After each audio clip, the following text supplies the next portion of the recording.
लोकपुरुष छत्रपती शिवाजी महाराज, स्वराज्य रक्षक छत्रपती संभाजी महाराज, स्वराज्य जननी जिजाऊ माँसाहेब, छत्रपती राजर्षी शाहू महाराज, क्रांतीसूर्य महात्मा ज्योतिराव फुले, महामानव भारतरत्न डॉक्टर बाबासाहेब आंबेडकर, राजमाता पुण्यश्लोक अहिल्यादेवी होळकर, क्रांतीज्योती सावित्रीबाई फुले, साहित्यरत्न लोकशाहीर अण्णाभाऊ साठे या महामानवांना मी वंदन करतो।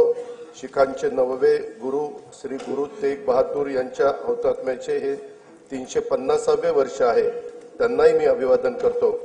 हे वर्ष अनेक दृष्टीनं विशेष आहे। स्वराज्य सौदामिनी महाराणी ताराबाई यांचे हे त्रिशतकोत्तर सुवर्ण महोत्सवी जयंती वर्ष आहे। पुण्यश्लोक अहिल्यादेवी होळकर यांचे त्रिशताब्दी जन्म वर्ष आहे। देशातील लोकशाहीचा आधारस्तंभ असणाऱ्या आपल्या संविधानाला 75 वर्ष पूर्ण झाली आहेत।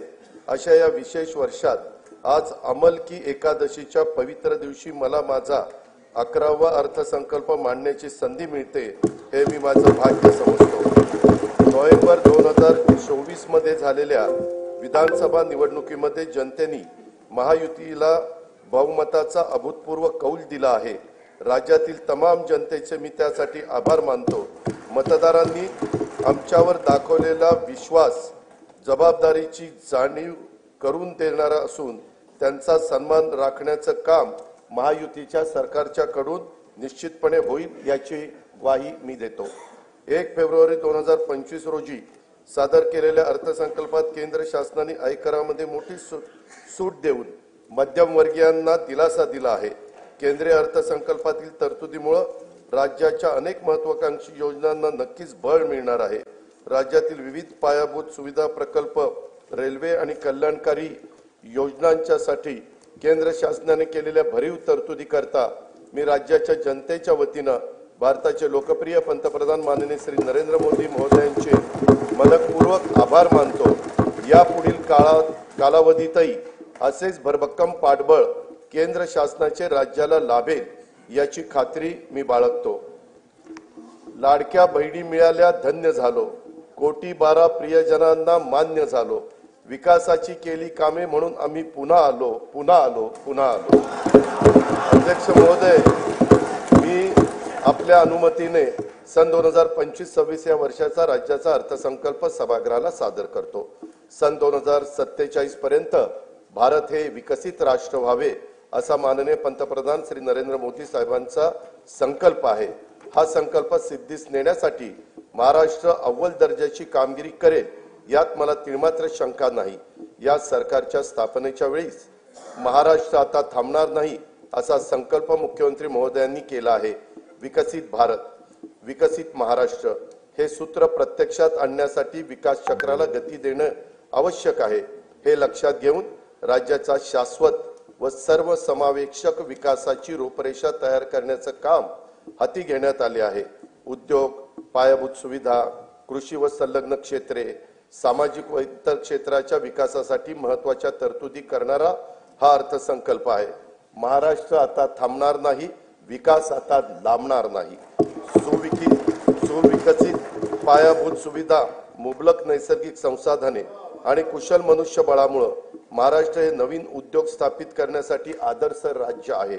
उद्योग क्षेत्रातील देशांतर्गत व परदेशी थेट गुंतवणुकीसाठी शासन सतत प्रयत्नशील असल्याने राज्यात मोठ्या प्रमाणावर गुंतवणूक होत आहे। अर्थव्यवस्थेच्या विकास चक्राला चालना देण्यासाठी खासगी तसेच शासकीय गुंतवणूक, नागरिकांचा उपभोग खर्च आणि निर्यात या 4 प्रमुख घटकांच्या मध्ये वृद्धी होणं आवश्यक आहे। शासनाने पायाभूत सुविधांवर केलेल्या गुंतवणुकीमुळे तसेच उद्योगांना दिलेल्या विविध प्रोत्साहनामुळे मोठ्या प्रमाणावर थेट देशी व परदेशी गुंतवणूक आकर्षित होत आहे। खासगी गुंतवणुकीचे उत्पादनात मोठ्या प्रमाणावर वाढ होत आहे। रोजगारात वाढ होऊन उत्पन्नात वृद्धी होत आहे। या व्यतिरिक्त शासनाच्या विविध योजनांचा लाभ लाभार्थींच्या बँक खात्यात थेट जमा करण्यात येत असल्याने क्रय शक्ती वाढली आहे। त्याचा परिणाम बाजारात वस्तू व सेवांच्या मागणीत वाढ होण्यात झालेला आहे। परिणामी गुंतवणूक, रोजगार निर्मिती, वाढीव उत्पन्न, मागणी, गुंतवणूक असे विकास चक्र फिरते आहे।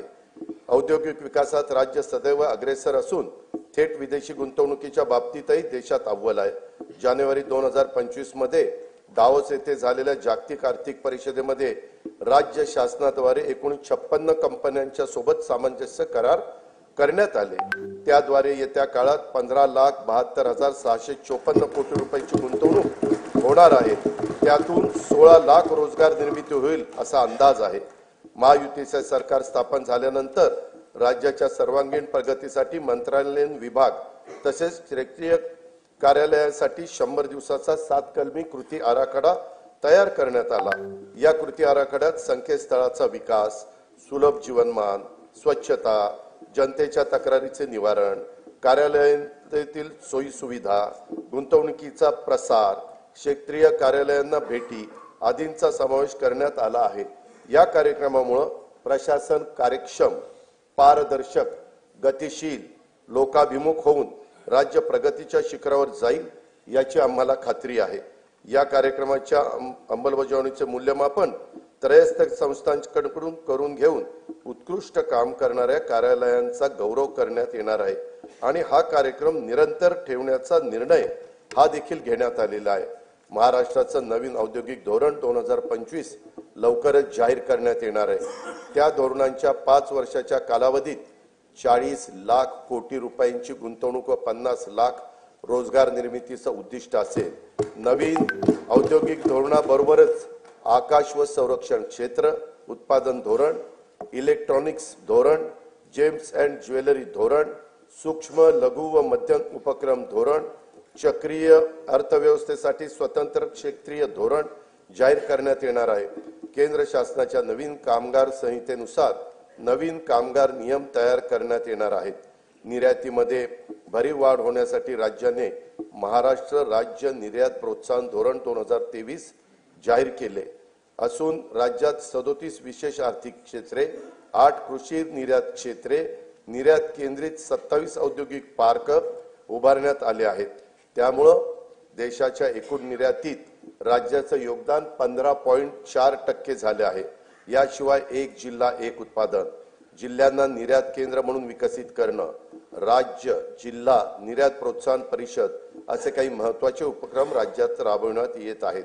सन 2023-24 मध्ये 5,56,379 कोटी रुपयांची तर 24-25 मध्ये नोव्हेंबर 2024 पर्यंत 3,58,439 कोटी रुपयांची उत्पादने निर्यात करण्यात आली आहेत।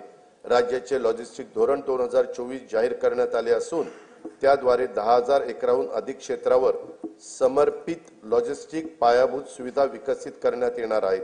प्रकल्पांना देऊ केलेल्या विशेष प्रोत्साहन व सुविधांमुळे सुमारे 5 लाख प्रत्यक्ष व अप्रत्यक्ष रोजगारांची निर्मिती होणार आहे। मुंबई महानगर प्रदेश हे आंतरराष्ट्रीय दर्जाचे आर्थिक विकास केंद्र म्हणजेच ग्रोथ हब म्हणून विकसित करण्याचा निर्णय घेण्यात आला आहे। वांद्रे कुर्ला संकुल, कुर्ला वरळी, वडाळा, गोरेगाव, नवी मुंबई, खारघर व विरार बोईसर या 7 ठिकाणी आंतरराष्ट्रीय दर्जाची व्यापारी केंद्र निर्माण केली जाणार आहेत। त्यामुळे मुंबई महानगर प्रदेशाची अर्थव्यवस्था सध्या $140 बिलियन वरून सन 2030 पर्यंत $300 बिलियन तर सन 2047 पर्यंत $1.5 ट्रिलियन पर्यंत नेण्याचं उद्दिष्ट आहे। एकेकाळी नक्षलग्रस्त म्हणून ओळखला जाणारा गडचिरोली जिल्हा आता स्टील हब म्हणून उदयास येत आहे। दावोस येथे झालेल्या जागतिक आर्थिक परिषदेमध्ये गडचिरोली जिल्ह्याकरता 21,830 कोटी रुपयांची गुंतवणुकीचे सामंजस्य करार करण्यात आले। त्यातून 7,500 रोजगार निर्मिती होणे अपेक्षित आहे। गडचिरोली जिल्ह्यातील दळणवळणासाठी खनिकर्म महामार्गाचे जाळी विकसित केले जात आहे। त्याकरता पहिल्या टप्प्यात सुमारे 500 कोटी रुपये किमतीची कामे हाती घेण्यात येणार आहेत। समतोल प्रादेशिक विकासाला प्रोत्साहन देण्यासाठी सामूहिक प्रोत्साहन योजना राबवण्यात येत आहे। यासाठी या योजनेअंतर्गत सन 2025-26 मध्ये 6,400 कोटी रुपये प्रोत्साहन अनुदान प्रस्तावित आहे। महावितरण कंपनीने येत्या 5 वर्षासाठी विजेचा दर निश्चित करण्याचा प्रस्ताव महाराष्ट्र विद्युत नियामक आयोगाकडे सादर केला आहे। ऊर्जा क्षेत्रातील नियोजन व कमी दराच्या हरित ऊर्जेच्या खरेदीमुळे येत्या 5 वर्षात वीज खरेदी खर्चामध्ये 1,13,000 कोटी रुपयांची बचत होईल असा अंदाज आहे। यामुळे राज्यातील औद्योगिक वीज दर इतर राज्यांच्या तुलनेने कमी होतील। बेंगळुरू मुंबई इंडस्ट्रियल कॉरिडॉरसाठी भूसंपादनाची कारवाई सुरू असून या प्रकल्पामुळे राज्यातील अवर्षण प्रवण भागात उद्योगाची स्थापना होऊन रोजगार निर्मितीला चालना मिळेल। राज्याला तांत्रिक वस्त्रोद्योगाचं जागतिक केंद्र म्हणून विकसित करण्याकरता महाराष्ट्र टेक्निकल टेक्सटाईल मिशन ची स्थापना करण्यात येणार आहे। विदर्भातील कापूस उत्पादन शेतकऱ्यांना उत्पन्नात वाढ होण्यासाठी याचा उपयोग होईल। हातमाग विणकरांना प्रोत्साहन आणि सुविधा देण्यासाठी नागपूर येथे अर्बन हाट केंद्राची स्थापना करण्यात येणार आहे। गुंतवणूकदार आणि उद्योजकांना राज्यात व्यवसायासाठी अधिक पूरक परिसंस्था विकसित करण्याच्या उद्देशाने जुलै 2023 मध्ये महाराष्ट्र उद्योग व्यापार व गुंतवणूक सुविधा कायदा लागू करण्यात आला आहे। उद्योजकांना त्यांच्या उद्योगाचा विस्तार करण्यासाठी तसेच नवीन उद्योग स्थापन करण्यासाठी 17 विभागांच्याकडून देण्यात येणाऱ्या 141 सेवा आता मैत्री या संकेतस्थळामार्फत देण्यात येत आहे। आम्हावरी खिळले डोळे उद्याच्या पिढ्यांचे, आज स्वप्न बघतो आम्ही उद्याच्या दिसांचे। नवीन पिढीला रोजगारांच्या संधी उपलब्ध करून देण्यासाठी तसेच नव उपक्रमांमध्ये राज्य अग्रेसर व्हावे यासाठी नवी मुंबई येथे 250 एकर क्षेत्रावर नाविन्यता नगर इनोव्हेशन सिटी उभारण्यात येणार आहे।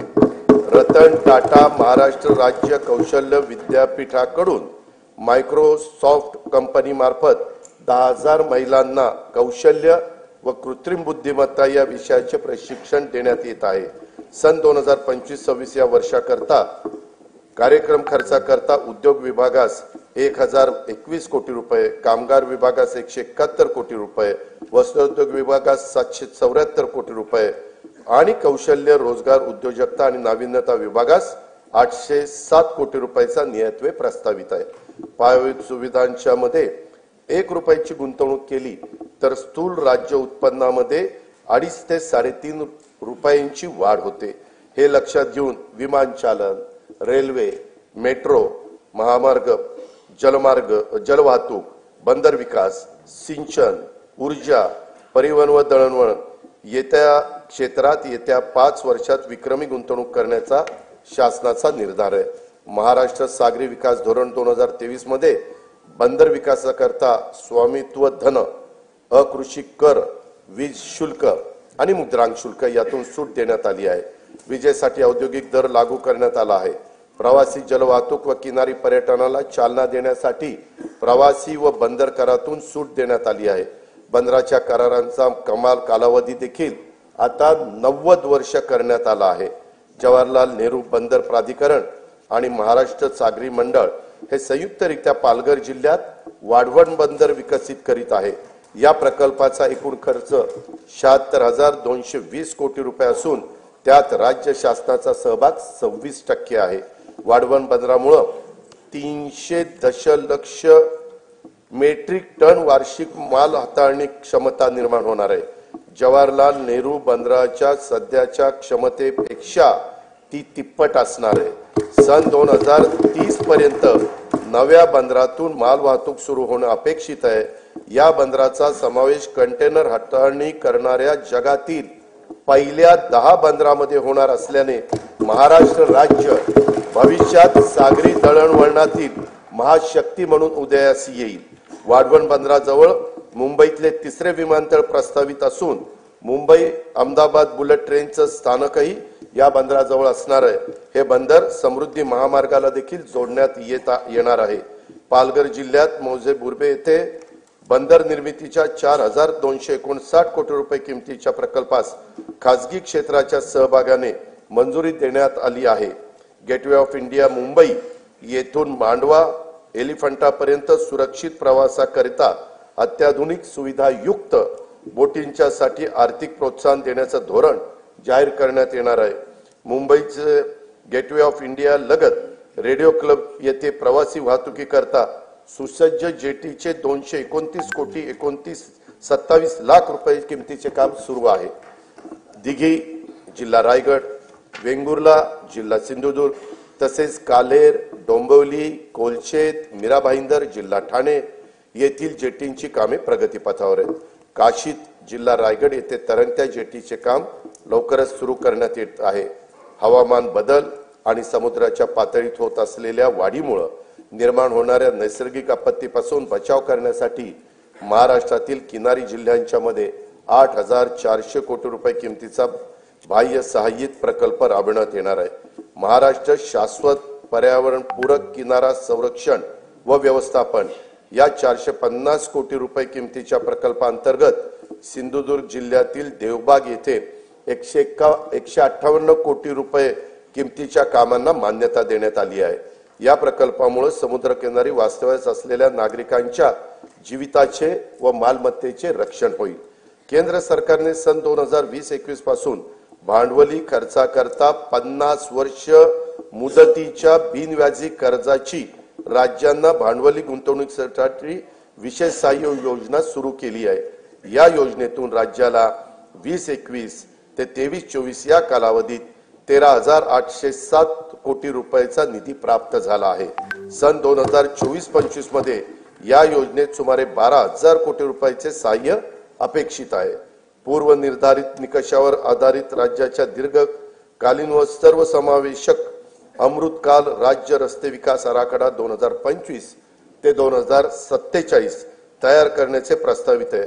या आराखड्यामध्ये पर्यटन केंद्रे, तीर्थक्षेत्रे, धार्मिक स्थळ, गड किल्ले, राष्ट्रीय उद्याने, अभयारण्य, 5,000 पेक्षा जास्त लोकसंख्येच्या वसाहती आणि सर्व जिल्हा मुख्यालय व तालुका मुख्यालय जोडण्याकरता रस्त्यांचा समावेश करण्यात येणार आहे. आशियाई विकास बँकेच्या सहाय्याने रस्ते विकास प्रकल्पाचा टप्पा 1 पूर्ण झाला आहे. टप्पा 2 मधील 3,939 कोटी रुपये किमतीची 468 किलोमीटर रस्ते सुधारण्याची कामे हाती घेण्यात आली आहेत. त्यापैकी 350 किलोमीटर लांबीची कामे पूर्ण झाली आहेत.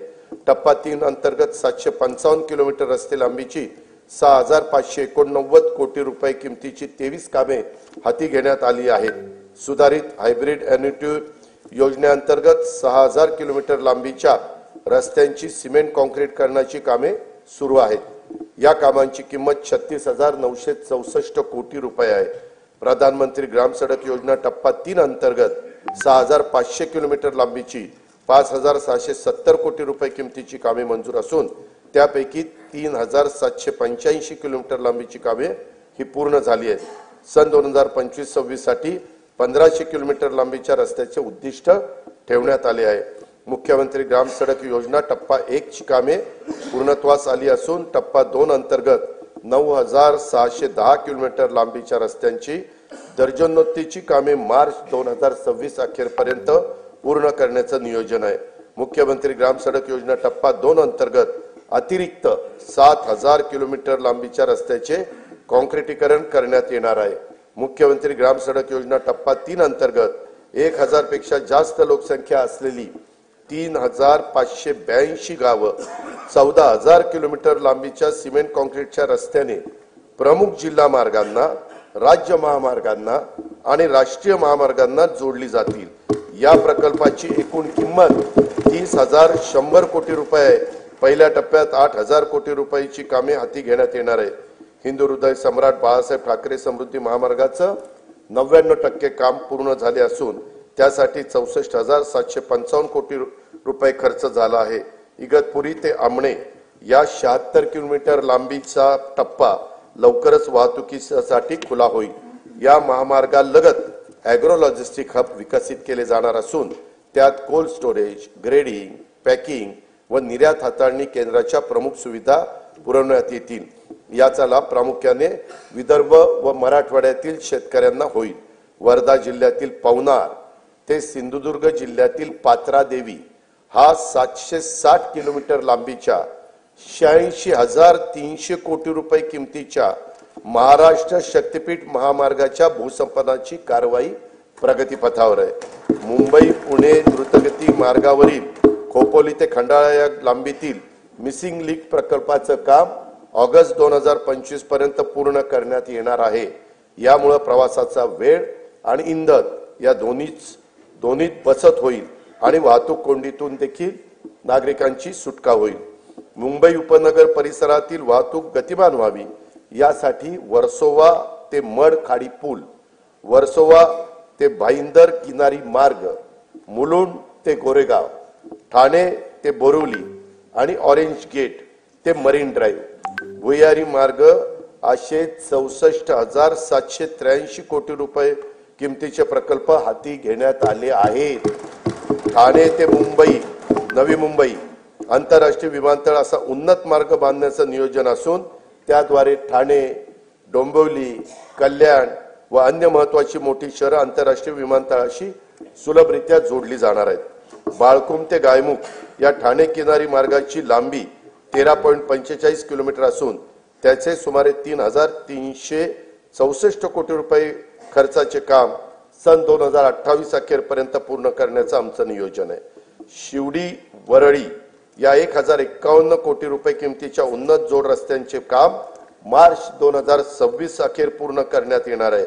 स्वातंत्र्यवीर सावरकर सागरी सेतू वांद्रे ते वर्सोवा या दरम्यानचे 14 किलोमीटर लांबीचे 18,120 कोटी रुपये खर्चाचे काम मे 2028 पर्यंत पूर्ण करण्याचं आमचं नियोजन आहे। उत्तन ते विरार या सागरी सेतू व जोड रस्त्याच्या 55 किलोमीटर लांबीचा 87,427 कोटी रुपये किमतीचा प्रकल्प हा हाती घेण्यात येणार आहे। पुणे ते शिरूर या 54 किलोमीटर लांबीच्या 7,515 कोटी रुपये किमतीचा उन्नत मार्गाचे बांधकाम हाती घेण्यात येत आहे।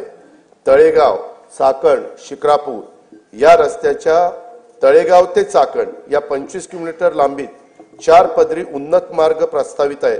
या प्रकल्पासाठी 6,499 कोटी रुपये खर्च अपेक्षित आहे। मुंबई, नागपूर, पुणे महानगरातील नागरिकांना पर्यावरणपूरक, शाश्वत, विना अडथळा व वातानुकूलित वाहतूक सुविधा उपलब्ध करून देण्यासाठी एकूण 143.57 किलोमीटर लांबीचे मेट्रो मार्ग कार्यान्वित करण्यात आले आहेत। या सेवेचा लाभ सुमारे 10 लाख प्रवासी रोज घेत आहेत।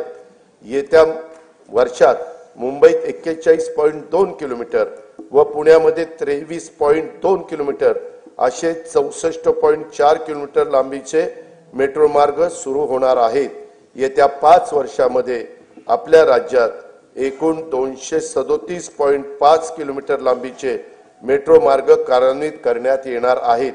नागपूर मेट्रोचा 40 किलोमीटर लांबीचा पहिला टप्पा पूर्ण झाला आहे।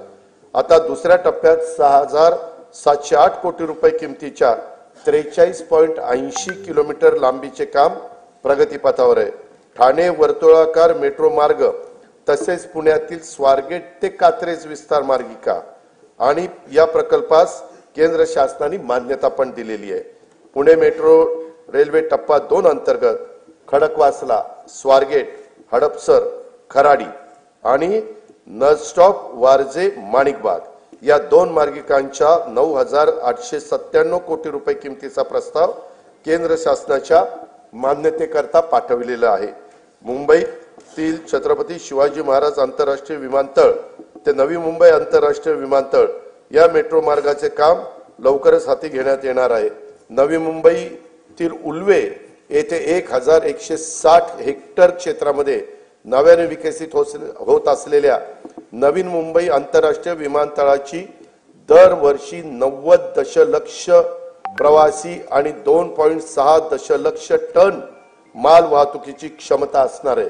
या प्रकल्पाचे सुमारे 85% काम पूर्ण झाले असून चाचणी उड्डाणेही यशस्वीरित्या पार पडली आहेत। तेथून एप्रिल 2025 मध्ये देशांतर्गत विमान सेवा सुरू करण्याचं आमचं नियोजन आहे। नागपूर येथील डॉक्टर बाबासाहेब आंबेडकर आंतरराष्ट्रीय विमानतळाचे खासगी सहभागातून श्रेणीवर्धन आणि आधुनिकीकरण करण्यात येत आहे। प्रवासी आणि माल वाहतूक क्षमतेत त्यामुळे वृद्धी होईल। विदर्भाच्या सर्वांगीण आर्थिक विकासाला यामुळे चालना मिळेल। शिर्डी विमानतळाचा 1,367 कोटी रुपये किमतीचा विकास कामांना मान्यता देण्यात आलेली आहे। ती कामे सुरू आहेत। सन 2021 मध्ये शिर्डी विमानतळाला प्रमुख विमानतळाचा दर्जा देखील प्राप्त झालेला आहे। नाईट लँडिंगची सुविधाही लवकरच सुरू करण्यात येणार आहे। अमरावतीमधील बेलोरा विमानतळाचे काम पूर्ण झाले असून तेथून 31 मार्च 2025 पासून प्रवासी सेवा सुरू करण्याचं आमचं नियोजन आहे। रत्नागिरी विमानतळासाठी 147 कोटी रुपये किमतीची कामे प्रगतीपथावर आहेत। गडचिरोली येथील नवीन विमानतळ सर्वेक्षण आणि अन्वेषणाची कामे ही सुरू केलेली आहेत। अकोला विमानतळाच्या विस्तारासाठी आवश्यक जो निधी लागेल तो उपलब्ध करून देण्यात येणार आहे। महाराष्ट्र राज्य मार्ग परिवहन महामंडळाच्या 6000 डिझेल बसेसचं रूपांतर CNG आणि LNG बसमध्ये करण्याची प्रक्रिया सुरू आहे। महामंडळाला नवीन बस खरेदीसाठी देखील शासनाकडून अर्थसहाय्य उपलब्ध करून देण्यात येणार आहे।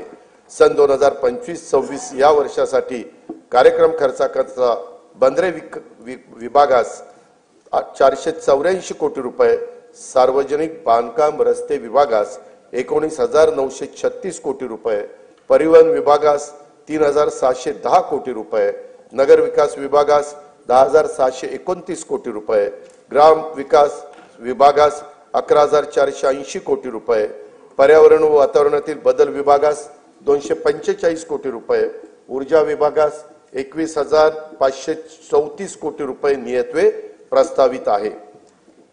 अध्यक्ष महोदय, काळी माती ज्याची शान तिच्यात राबे विसरुनी भान, पोशिंदा हा आहे आपला कृतज्ञतेने ठेवू जाण, देऊ योजना अशा तया की राहील त्याचे हिरवे रान। शेती आणि शेतकरी हा आपल्या जीवनाचा मूलाधार आहे।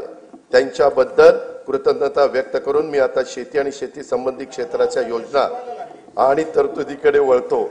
नानाजी देशमुख कृषी संजीवनी प्रकल्पाचा दुसरा टप्पा 21 जिल्ह्यातील 7201 गावांमध्ये राबवण्यात येत असून या प्रकल्पासाठी सन 2025-26 मध्ये 351 कोटी 42 लाख रुपयाचा नियतवे प्रस्तावित आहे। कृषी क्षेत्रामध्ये कृत्रिम बुद्धिमत्ता अत्याधुनिक तंत्रज्ञानाचा वापराचं धोरण आखण्यात येत आहे। शेतकऱ्यांना पीक नियोजनाचा सल्ला देणं, उत्पादन खर्च शेतकऱ्यांचा कमी करणं, उत्पादकता शेतकऱ्यांची वाढवणं, दर्जेदार शेतमालाचे उत्पादन तसेच शेतमालाला हक्काची आणि शाश्वत बाजारपेठ मिळवून देणं यासाठी शासकीय, निमशासकीय व खासगी क्षेत्रात उपयुक्त असलेल्या प्रणाली शेतकऱ्यांच्या पर्यंत पोहोचवण्यासाठी कृत्रिम बुद्धिमत्ता तंत्रज्ञानाचा वापर करण्यात येणार आहे। पहिल्या टप्प्यात 50,000 शेतकऱ्यांच्या 1 लाख एकर क्षेत्राला त्याचा फायदा होईल। येत्या 2 वर्षात त्यासाठी 500 कोटी रुपयाचा निधी उपलब्ध करून देण्यात येणार आहे। राज्यातील अपूर्ण सिंचन प्रकल्पांची कामे पूर्ण करणे आणि महाराष्ट्र सिंचन सुधारणा कार्यक्रमांतर्गत कालवे वितरण प्रणालीतील सुधारणेची सुमारे 5,000 कोटी रुपये किमतीची कामे नाबार्ड अर्थसहाय्याच्या पहिल्या टप्प्यात मंजूर करण्यात आली आहेत। जलयुक्त शिवार अभियान 2.0 अंतर्गत 5,818 गावांच्या मध्ये 4,227 कोटी रुपये किमतीची 1,48,888 कामे हाती घेण्यात आलेली आहेत। अभियानातील सर्व कामे मार्च 2026 पर्यंत पूर्ण करण्यात येणार आहेत। गाळमुक्त धरण, गाळमुक्त शिवार ही योजना राज्यात कायमस्वरूपी राबवण्यात येणार आहे। सन 2025-26 मध्ये 6.45 कोटी घनमीटर गाळ काढण्याचं उद्दिष्ट निश्चित करण्यात आलं असून त्याकरता 382 कोटी रुपये खर्च अपेक्षित आहे। वैनगंगा, नळगंगा नदी जोड प्रकल्पास तत्वता मान्यता देण्यात आली आहे। या प्रकल्पाची अंदाजित किंमत 88,574 कोटी रुपये असून प्रकल्पाचे लाभ क्षेत्र 3,71,277 हेक्टर राहणार आहे। या प्रकल्पाचा लाभ नागपूर, वर्धा, अमरावती, यवतमाळ, अकोला आणि बुलढाणा या 6 जिल्ह्यांना होणार आहे। प्रकल्पाची सविस्तर सर्वेक्षण अन्वेषणाची कामे ही सुरू आहेत। नार पार गिरणा नदीजोड प्रकल्पाद्वारे नाशिक व जळगाव जिल्ह्यातील 49,516 हेक्टर क्षेत्राला सिंचनाचा लाभ होणार आहे। या प्रकल्पाची अंदाजित किंमत 7,500 कोटी रुपये आहे।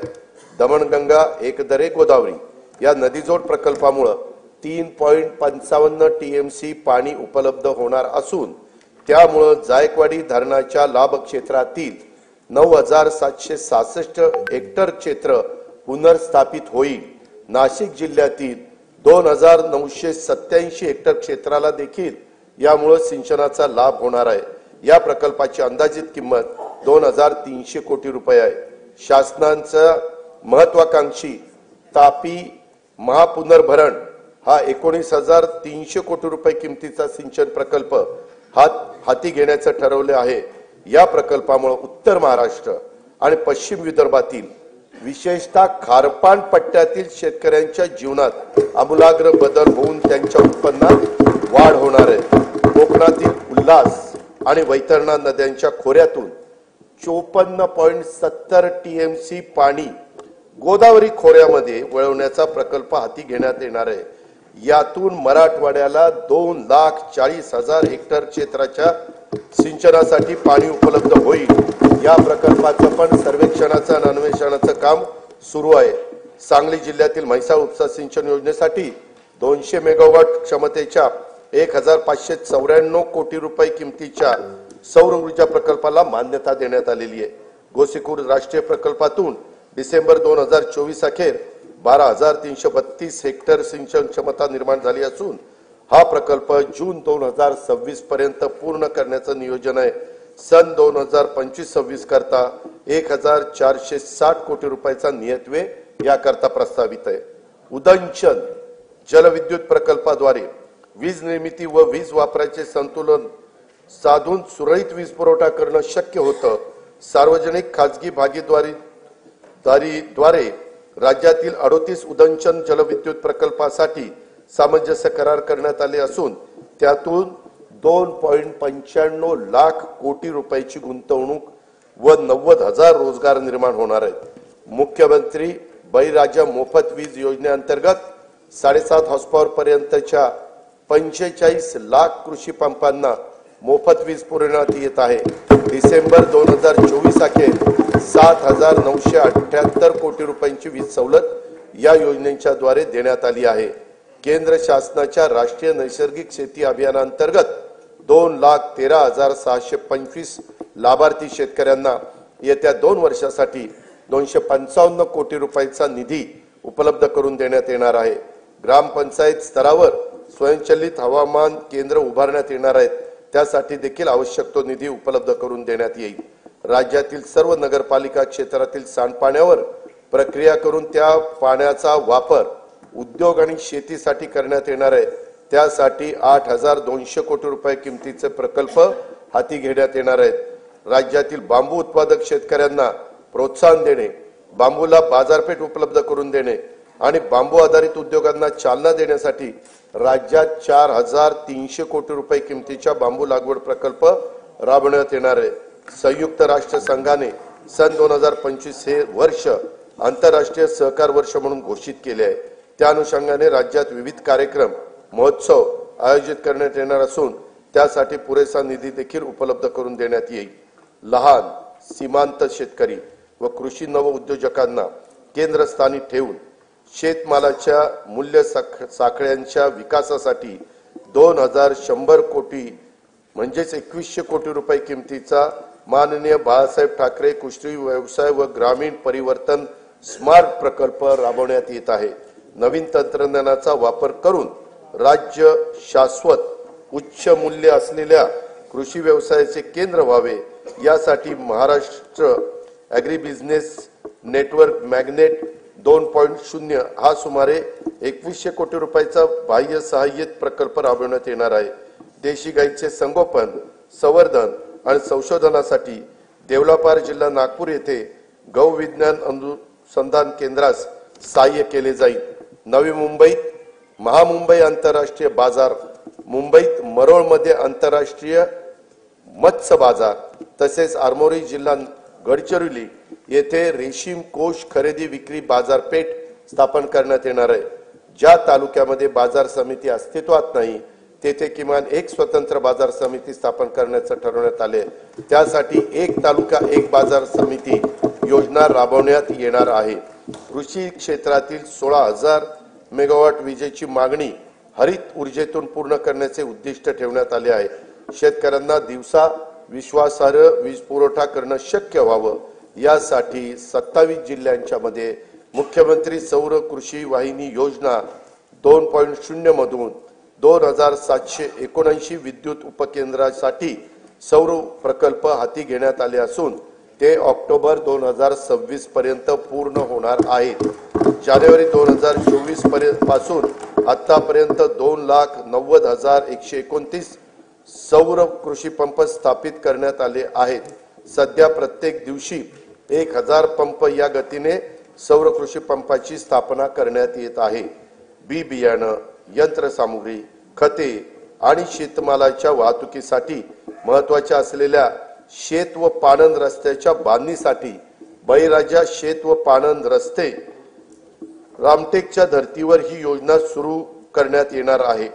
सन 2025-26 या वर्षासाठी कार्यक्रम खर्चाकरता कृषी विभागाला 9,710 कोटी रुपये, पशुसंवर्धन, दुग्ध विकास व मत्स्य व्यवसाय विकास विभागाला 635 कोटी रुपये, फलोत्पादन विभागाला 708 कोटी रुपये, मृद व जलसंधारण विभागाला 4,247 कोटी रुपये, जलसंपदा व खारभूमी विभागाला 16,456 कोटी रुपये, मदत व पुनर्वसन विभागाला 638 कोटी रुपये, रोजगार हमी योजना विभागाला 2,205 कोटी रुपये, सहकार व पणन विभागाला 1,178 कोटी रुपये, अन्न नागरी पुरवठा विभागाला 526 कोटी रुपयाचा नियतव्यय प्रस्तावित आहे।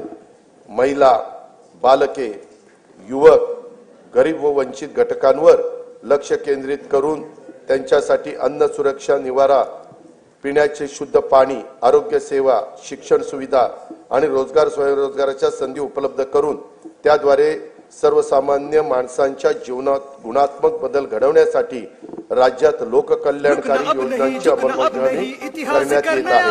त्या दृष्टीने राज्याचे आरोग्य आणि ज्येष्ठ नागरिक धोरण हे जाहीर करण्यात येणार आहे। सर्वांसाठी घरे हे उद्दिष्ट येत्या 5 वर्षात साध्य करण्याचे राज्याचे नवीन गृहनिर्माण धोरण कहीं पीछे न चला जाए, कहीं रुक ना जाए।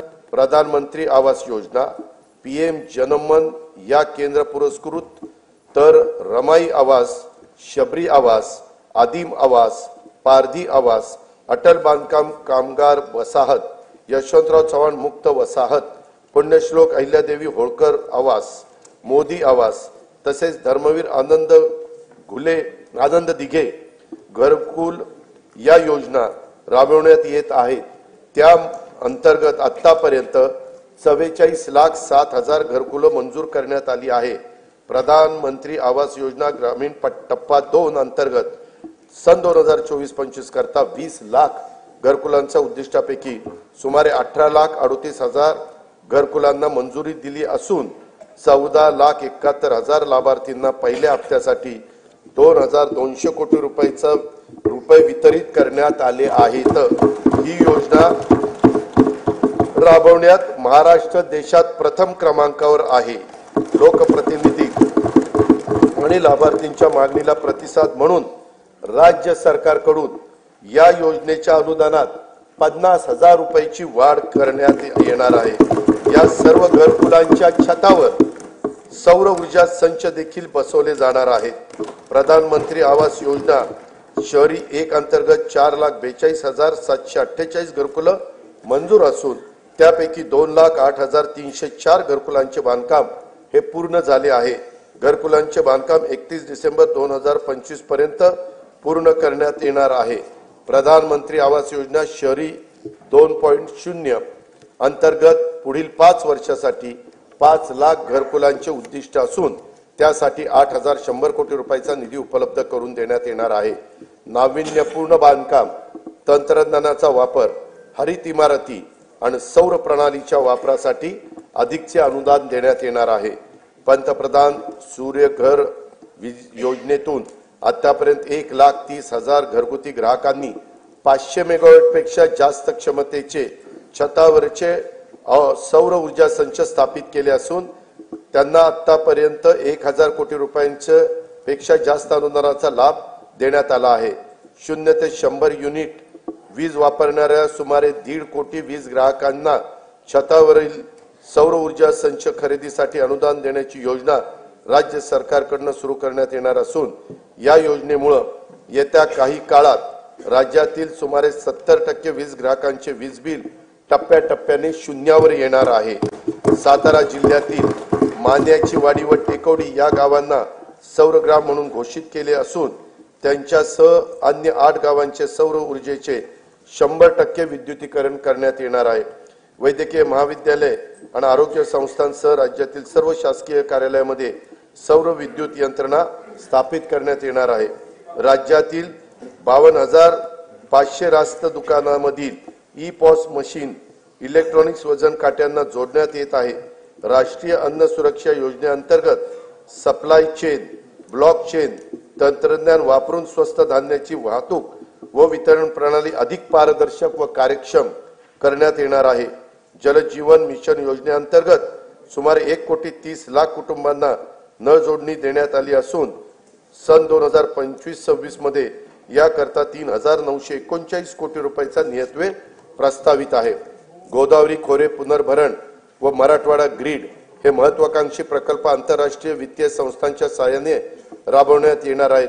या प्रकल्पाची एकूण किंमत 37,668 कोटी रुपये आहे। स्वच्छ भारत अभियान ग्रामीण टप्पा 2 अंतर्गत घनकचरा, सांडपाणी व प्लास्टिक कचरा व्यवस्थापन, सार्वजनिक स्वच्छता संकुल तसेच घरगुती स्वच्छता गृहांची कामे हाती घेण्यात आली असून 2025-26 मध्ये त्याकरता 1,484 कोटी रुपयाचा नियतव्यय प्रस्तावित आहे। प्रत्येक व्यक्तीला त्याच्या घरापासून 5 किलोमीटर परिघात दर्जेदार प्राथमिक आरोग्य सेवा उपलब्ध व्हावी यासाठी विशेष कार्यक्रम हाती घेण्यात येणार आहे। आयुष्मान भारत प्रधानमंत्री जन आरोग्य योजनेची ओळखपत्रे कालबद्ध पद्धतीने वितरित करण्यात येणार असून महात्मा फुले जन आरोग्य योजने अंगीकृत रुग्णालयाच्या संख्येत आवश्यकतेनुसार वाढ करण्यात येणार आहे। ठाणे येथे 200 खाटांचे तर रत्नागिरी जिल्ह्यात 100 खाटांचे संदर्भ सेवा रुग्णालय आणि रायगड जिल्ह्यात 200 खाटांचे अतिविशेषोपचार रुग्णालय उभारण्यात येत आहे। स्वर्गीय बाबा आमटे आणि साधनाताई आमटे यांनी स्थापन केलेल्या महारोगी सेवा समितीच्या अमृत महोत्सवी वर्षाच्या निमित्तानं आनंदवनला देण्यात येणाऱ्या प्रतिरुग्ण पुनर्वसन अनुदानात भरीव वाढ करण्यात येणार आहे।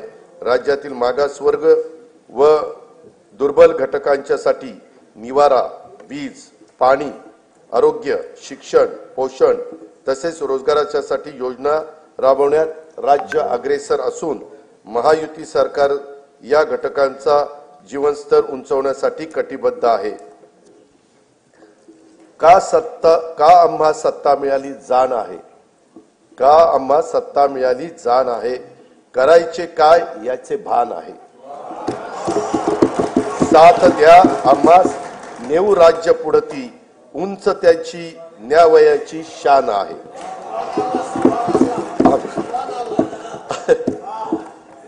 सुभान अल्लाह म्हणायचं नाही, ते शेरशायरीला म्हणायचं।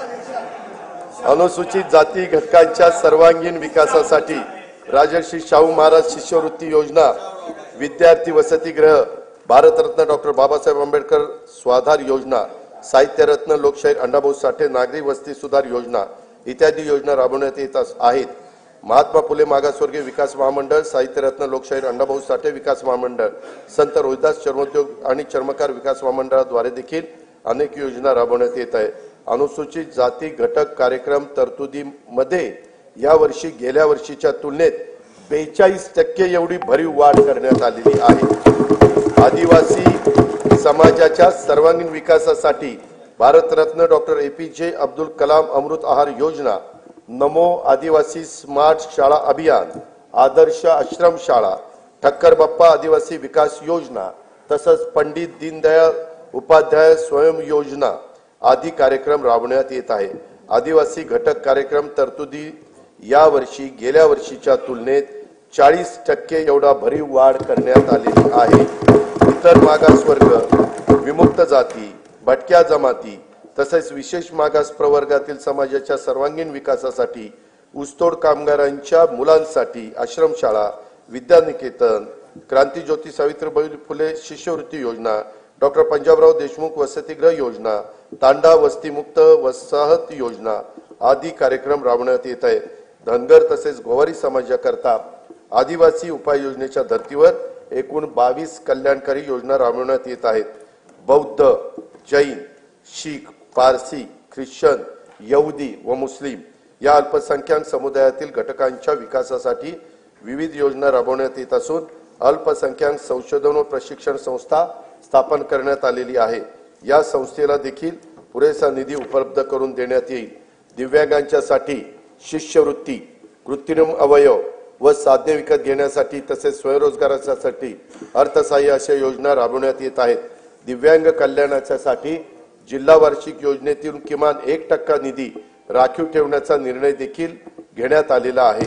राज्यातील विविध समाजातील उन्नतीसाठी 18 महामंडळे स्थापन करण्यात आली असून विविध योजनांचा लाभ घेणे लाभार्थ्यांना सुलभ व्हावे यासाठी या महामंडळाच्या सर्व योजना एकाच संकेतस्थळावर आणण्याचं राज्य सरकारचं नियोजन आहे। सन 2025-26 या वर्षाच्या करता सामाजिक न्याय व विशेष सहाय्य विभागाला 25,581 कोटी रुपये, आदिवासी विकास विभागाला 21,495 कोटी रुपये, इतर मागास व बहुजन कल्याण विकास विभागाला 4,368 कोटी रुपये, दिव्यांग कल्याण विभागाला 1,526 कोटी रुपये आणि अल्पसंख्याक विकास विभागाला 812 कोटी रुपयाचा नियतव्यय प्रस्तावित आहे। असंघटित कामगार कल्याण आभासी महामंडळाकडून 1,75,00,000 असंघटित कामगार आणि शेतमजुरांच्यासाठी सामाजिक सुरक्षा योजना राबवण्याचा विचाराधीन आहे। संजय गांधी निराधार योजना, श्रावणबाळ सेवा राज्य निवृत्ती वेतन योजना तसेच अन्य विशेष सहाय्य योजनातील अर्थसहाय्य सर्व लाभार्थींना बँक खात्यात थेट जमा करण्यात येणारे डीबीटी पद्धतीनं लेख लाडकी योजनेअंतर्गत 1,13,000 लाभार्थींना थेट लाभ देण्यात आला आहे। 2025-26 साठी या योजनेच्या करता 50,55,00,000 रुपयाचा नियतव्यय प्रस्तावित आहे। मुलींच्या व्यावसायिक शिक्षणाला प्रोत्साहन देण्यासाठी शिक्षण शुल्क व परीक्षा शुल्काची 100% प्रतिपूर्ती करण्यात येत आहे। मान्यता प्राप्त उच्च आणि व्यावसायिक अभ्यासक्रमाचे केंद्रीभूत प्रवेश प्रक्रियेद्वारे प्रवेश घेणाऱ्या आणि ज्यांचे कुटुंबाचे वार्षिक उत्पन्न 8 लाख रुपयापेक्षा कमी आहे अशा विद्यार्थ्यांना हा लाभ देण्यात येतो। मुख्यमंत्री माझी लाडकी बहीण योजनेअंतर्गत 2,53,00,000 लाभार्थी महिलांना जुलै 2024 पासून आर्थिक लाभ देण्यात येत आहे। त्यासाठी आतापर्यंत 33,232 कोटी रुपये खर्च झालेला आहे। 2025-26 मध्ये या योजनेच्या करता 36,000 कोटी रुपयाचा नियतव्यय प्रस्तावित आहे। या योजनेमधून मिळणाऱ्या अनुदानाचा उपयोग काही जरा बजेट होऊ द्या ना।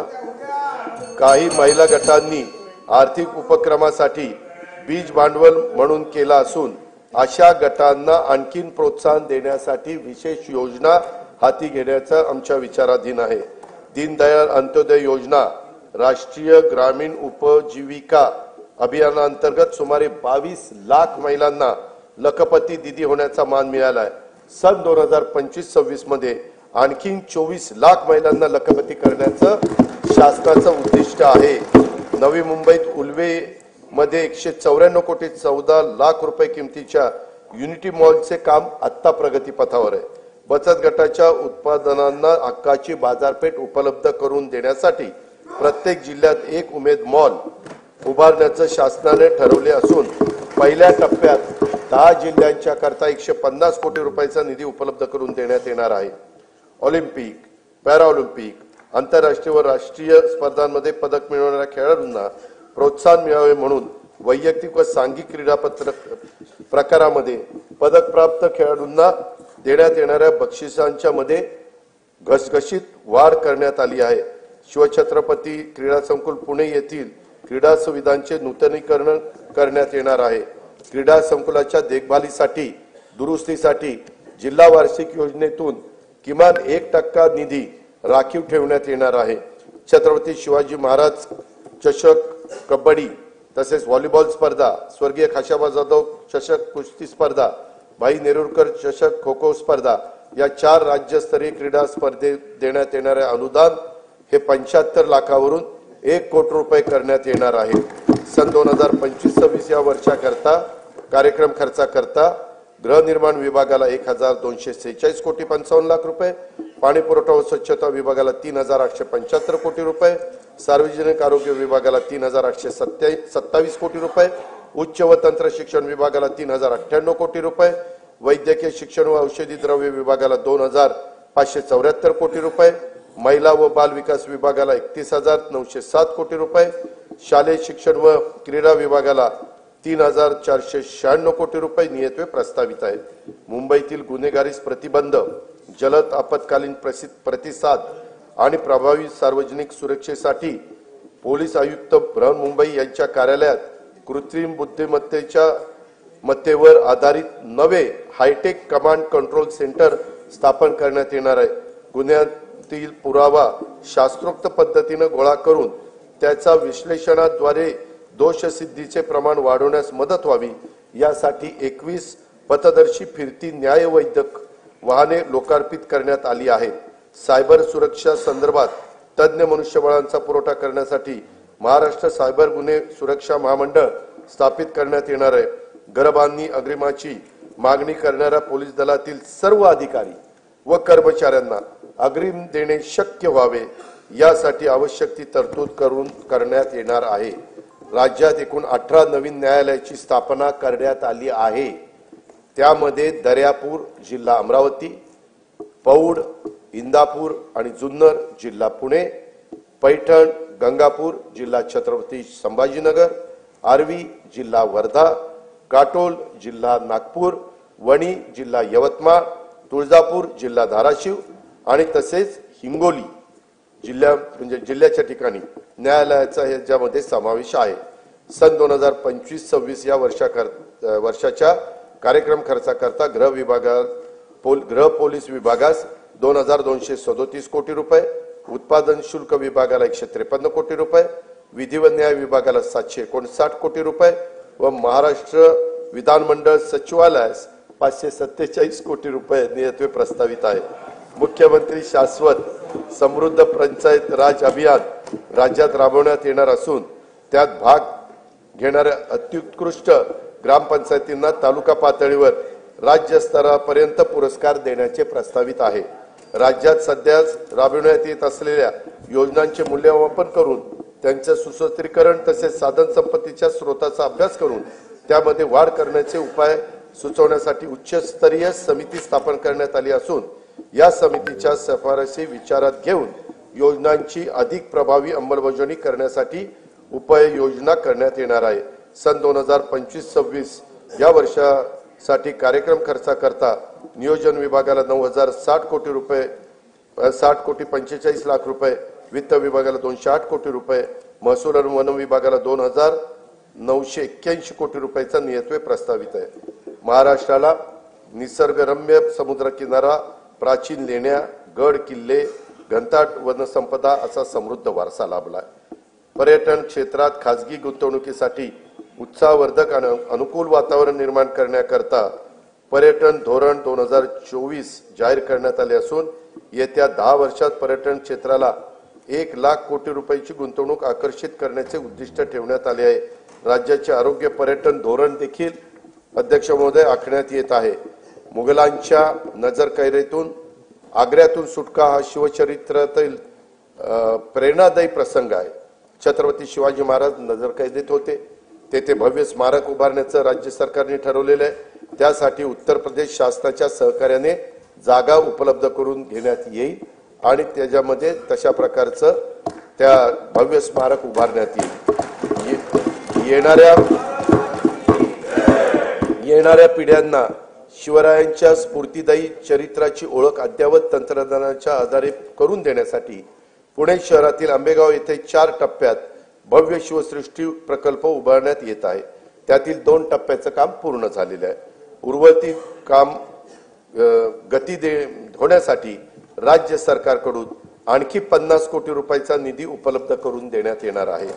छत्रपती शिवरायांनी स्थापन केलेल्या स्वराज्याच्या रक्षण आणि विस्तारासाठी जीवन समर्पित केलेल्या असीम शौर्य आणि धैर्याने लढलेल्या सर्व लढायात विजयश्री मिळवणाऱ्या छत्रपती संभाजी महाराजांच्या पराक्रमाच्या खुणा महाराष्ट्रात जिथे आहेत त्या कोकणातील संगमेश्वर हे एक ठिकाण आहे. औरंगजेबाच्या महाकाय सेनेशी महाराजांनी बोटावर मोजता येतील एवढ्या शूर मावळ्यांना सोबत घेऊन येथेच पराक्रमाची शर्त केली. स्वराज्यासाठी प्राणाची आहुती देणाऱ्या स्वाभिमानी राज्याच्या पराक्रमाची स्मृती कायमस्वरूपी जपण्यासाठी संगमेश्वर येथे त्यांचं भव्य स्मारक उभारण्याची घोषणा मी त्या ठिकाणी करतो. छत्रपती संभाजी महाराजांचे पवित्र बलिदान स्थळ असलेल्या मौजे तुळापूर व समाधी स्थळ मौजे वडू बुद्रुक येथे त्यांचं भव्य स्मारकाचं काम अतिशय जोरात प्रगतीपथावर आहे. दरवर्षी एका प्रेरणादायी गीताला छत्रपती संभाजी महाराज राज्य प्रेरणा गीत पुरस्कार प्रदान करण्याचा निर्णय देखील शासनाने घेतला आणि तो अंमलबजावणी केली. छत्रपती संभाजी महाराज की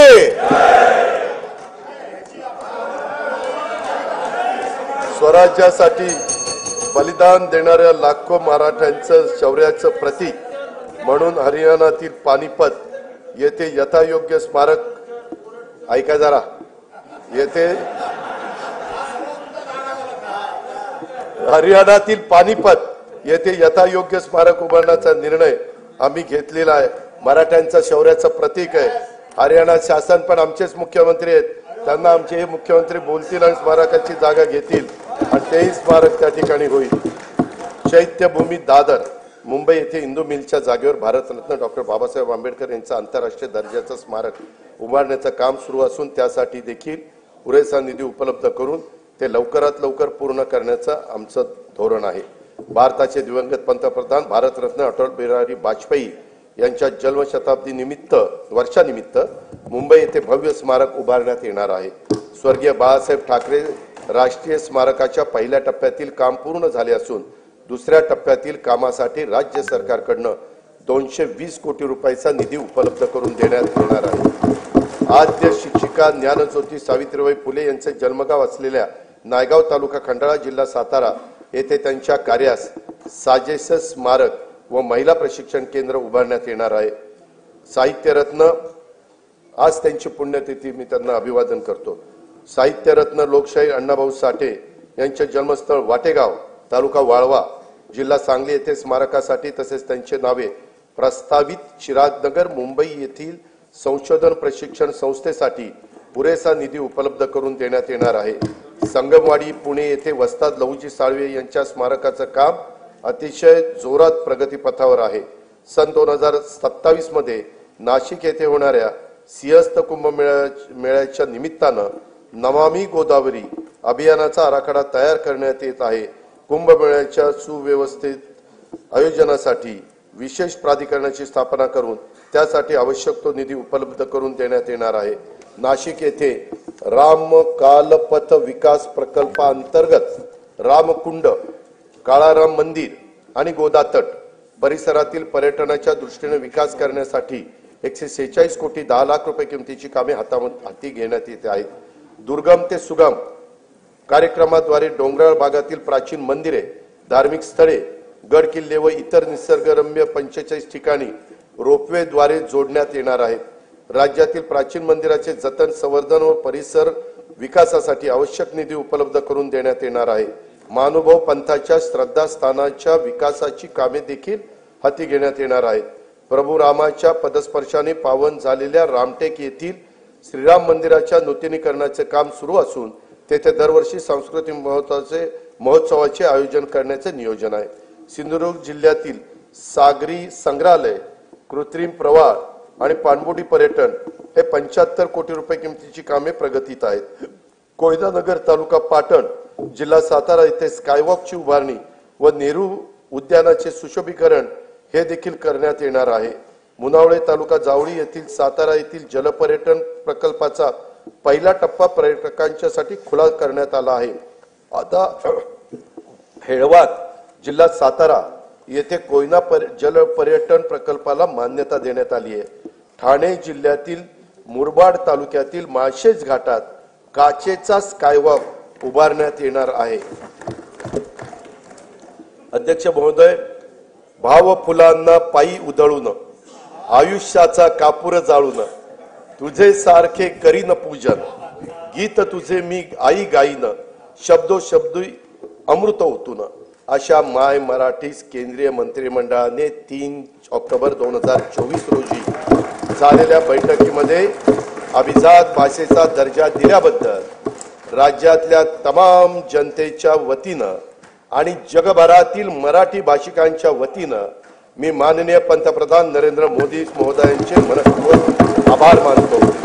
या पुढे दरवर्षी 3 ऑक्टोबर हा दिवस अभिजात मराठी भाषा सन्मान दिन व 3 ते 9 ऑक्टोबर दरम्यान अभिजात मराठी भाषा सप्ताह साजरा करण्यात येईल। मराठी भाषा विद्यापीठ रिद्धपूर येथे अभिजात मराठी भाषेच्या संशोधन व अध्ययनासाठी उच्च दर्जाचे संशोधन केंद्र तसेच अनुवाद अकादमी स्थापित करण्यात येणार आहे। मराठी भाषेच्या संवर्धनासाठी कार्य करणाऱ्या संस्थांच्या माध्यमातून अभिजात मराठी भाषा विषयक उपक्रम राबवण्यात येणार आहेत। मराठी भाषेच्या संशोधनातील उल्लेखनीय कामगिरीबद्दल पुरस्कार सुरू करण्यात येणार आहे। सन 2025-26 या वर्षाच्या कार्यक्रम खर्चाकरता सार्वजनिक बांधकाम इमारती विभागाला 1367 कोटी रुपये, पर्यटन व सांस्कृतिक कार्य विभागाला 3159 कोटी रुपये, सामान्य प्रशासन विभागाला 2899 कोटी रुपये आणि मराठी भाषा विभागाला 225 कोटी रुपयाचा नियतव्यय हा प्रस्तावित आहे। सन 2024-25च्या अंदाजपत्रकात 4,99,463 कोटी रुपये महसुली जमा अपेक्षित होती। महसुली जमेचे सुधारित अंदाज 5,36,463 कोटी रुपये निश्चित करण्यात आले। सन 2024-25च्या एकूण खर्चाचा अर्थसंकल्पीय अंदाज 6,12,293 कोटी रुपये व सुधारित अंदाज 6,72,030 कोटी रुपये असून भांडवली व कल्याणकारी योजनांवरील खर्चात झालेल्या वाढीमुळे सन 2024-25 या वर्षाच्या एकूण खर्चाच्या सुधारित अंदाजात ही वाढ झालेली आहे। सन 2025-26 या आर्थिक वर्षात जिल्हा वार्षिक योजनेअंतर्गत 20,165 कोटी रुपयाची भरीव तरतूद करण्यात आली आहे। गेल्या वर्षीच्या तुलनेत 2,000 कोटी रुपयांनी ही तरतूद वाढवलेली आहे। सन 2025-26 मध्ये कार्यक्रम खर्चाकरता रक्कम 2,54,560 कोटी रुपये निश्चित करण्यात आले असून त्यामध्ये अनुसूचित जाती घटक कार्यक्रमासाठी 22,668 कोटी रुपये तर आदिवासी घटक कार्यक्रमासाठी 21,495 कोटी रुपयाचा नियतव्यय प्रस्तावित आहे। नियतव्ययाचा समावेश आहे। सन 2025-26च्या अर्थसंकल्पामध्ये एकूण खर्चासाठी 7,20,00,000 कोटी रुपयाची तरतूद केली आहे। सन 2025-26च्या अर्थसंकल्पामध्ये महसुली जमा 5,60,964 कोटी रुपये व महसुली खर्च 6,06,855 कोटी रुपये अंदाजित आहे। परिणामी 45,891 कोटी रुपये अंदाजित तूट येत आहे। राजकोषीय सुधारणांमध्ये राज्य नेहमीच अग्रेसर राहिले आहे। राजकोषीय उत्तरदायित्व व वित्तीय व्यवस्थापन कायद्यानुसार राज्याच्या राजकोषीय तूट स्थूल राज्य उत्पन्नाच्या 3% कमी ठेवण्यात शासन यशस्वी झाले आहे। तसेच राज्याची महसुली तूट ही सातत्याने स्थूल राज्याच्या उत्पन्नाच्या 1% कमी राहिलेली आहे। 25-26 ची राजकोषीय तूट 1,36,235 कोटी रुपये। यानंतर अध्यक्ष महोदय मी अर्थसंकल्पाच्या भाग 2 कडे त्या ठिकाणी वळतो। अध्यक्ष महोदय मी आता अर्थसंकल्पाचा तुला गरज आहे पाण्याची मी आता अर्थसंकल्पाचा भाग 2 माननीय सभागृहासमोर सादर करीत आहे। सन 2024-25 या आर्थिक वर्षासाठी राज्याच्या स्वतःच्या कर महसुलाचे अर्थसंकल्पीय उद्दिष्ट 3,43,040 कोटी रुपये एवढे निश्चित करण्यात आले होते। सन 2024-25 या आर्थिक वर्षासाठी राज्याचा स्वतःचा कर महसुलाचा सुधारित अंदाज 3,67,467 कोटी रुपये एवढा प्रस्तावित करण्यात येत आहे। 25-26 या आर्थिक वर्षासाठी राज्याच्या स्वतःच्या कर महसुलात अर्थसंकल्पीय उद्दिष्ट 3,87,674 कोटी रुपये एवढे प्रस्तावित आहे। वस्तू व सेवा कर कायदा लागू करण्यापूर्वी राज्य कर विभागातर्फे राबवण्यात आलेल्या विविध कायद्यानुसार सार्वजनिक क्षेत्रातील उपक्रमाकडे असलेली थकबाकीची तडजोड करण्यासाठी मी अभय योजना जाहीर करत आहे। सदर अभय योजनेचे नाव महाराष्ट्र कर व्याज शास्ती किंवा विलंब शुल्क सार्वजनिक क्षेत्रातील कंपन्यांची प्रदेय असलेल्या यांच्या थकबाकीची तडजोड करण्यासाठी अधिनियम 2025 असे असेल। या अभय योजनेचा कालावधी प्रस्तावित कायदा लागू झाल्याच्या दिनांकापासून दिनांक 31 डिसेंबर 2025 पर्यंत असेल। सध्या व्यक्तिगत मालकीच्या परिवहनेतर 4 चाकी CNG व LPG वाहनांवर वाहन प्रकार आणि किमतीनुसार 7 ते 9% दराने मोटार वाहन कराची आकारणी केली जाते। या कराच्या दरामध्ये 1% वाढ प्रस्तावित करीत आहे।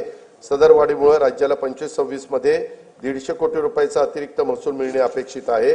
राज्यात 30 लाखापेक्षा अधिक किमतीच्या इलेक्ट्रॉनिक वाहनांवर 6% दराने मोटार वाहन कराची आकारणी करण्याचे प्रस्तावित आहे। मोटार वाहन कराची कमाल मर्यादा ही 20 लाखाची होती, ती आता 30 लाख रुपये करण्याचे प्रस्तावित आहे। कमाल मर्यादेत प्रस्तावित वाढीमुळे 2025-26 मध्ये राज्याला सुमारे 170 कोटी रुपयाचा अतिरिक्त महसूल मिळेल असे अपेक्षित आहे। बांधकामासाठी वापरल्या जाणाऱ्या क्रेन्स, कॉम्प्रेसर, प्रोजेक्टर्स आणि एक्सकॅव्हेटर्स या प्रकारातील वाहनांना अनिवार्यपणे एक रकमी वाहनाच्या किमतीच्या 60% दराने मोटार वाहन कर आकारण्याचं प्रस्तावित आहे। प्रस्तावित मोटार वाहन कर सुधारणेमुळे 2025-26 मध्ये राज्याला सुमारे 180 कोटी रुपयाचा अतिरिक्त महसूल मिळणे अपेक्षित आहे। राज्यात 7500 किलो वजनाच्या मालवाहतूक करणाऱ्या हलक्या वाहनांवर, ज्याला आपण LGV म्हणतो, अनिवार्य एक रकमी वाहनांच्या किमतीत 60% दराने मोटार वाहन कर आकारण्याचे प्रस्तावित करीत आहे। प्रस्तावित मोटार वाहन कर सुधारणेमुळे 25-26 मध्ये राज्याला सुमारे 625 कोटी रुपयाचा अतिरिक्त महसूल मिळणे अपेक्षित आहे। महाराष्ट्र मुद्रांक अधिनियम कलम 4 नुसार एकाच व्यवहाराच्या पूर्ततेसाठी एकापेक्षा जास्त दस्तऐवजांचा वापर केल्यास पूरक दस्तऐवजांना ₹100 ऐवजी ₹500 इतकी मुद्रांक शुल्क आकारण्याचे प्रस्तावित आहे। महाराष्ट्र मुद्रांक अधिनियमातील कलम 31(1) नुसार एखाद्या दस्तावर भरावयाच्या मुद्रांक शुल्काबाबत दस्त अभिनिर्णय प्रक्रियेसाठी सध्या आकारण्यात येणारे शुल्क ₹100 ऐवजी 1000 इतके करण्याचे, तसेच निष्पादित दस्त निर्णयासाठी दाखल करताना देखील प्रथम दर्शनी देय असणाऱ्या मुद्रांक शुल्काची रक्कम जमा करण्याची तरतूद प्रस्तावित करण्यात येत आहे। नागरिकांना ऑनलाईन पद्धतीने मुद्रांक शुल्काचा भरणा करणे व प्रमाणपत्र देणे हे सुलभ व्हावे यासाठी महाराष्ट्र मुद्रांक अधिनियम कलम 10(3) व 4 मध्ये ई मुद्रांक प्रमाणपत्राची नवी तरतूद लागू करण्याचे प्रस्तावित आहे। वरील प्रस्तावांना सन्माननीय सदस्यांचा पाठिंबा मिळेल असा विश्वास मी व्यक्त करतो। अध्यक्ष महोदय, हा अर्थसंकल्प म्हणजे विकास चक्राला गती देण्यासाठी संकल्पना आणि कृती यांचा घातलेला संतुलित मेळ आहे। विकसित महाराष्ट्र घडवण्यासाठी सर्वांनी मिळून हातभार लावण्याची हीच वेळ आहे। विकास संकल्प, विकासाचा ध्यास, मनी धरू आस विकासाची, विकास चक्राला देऊन या गती, साधूया प्रगती वेगातची, मिळून या सारे राज्य विकसित, राष्ट्र विकसित करू चला, राष्ट्र विकसित करू चला, राज्य विकसित करू चला। जय हिंद, जय महाराष्ट्र।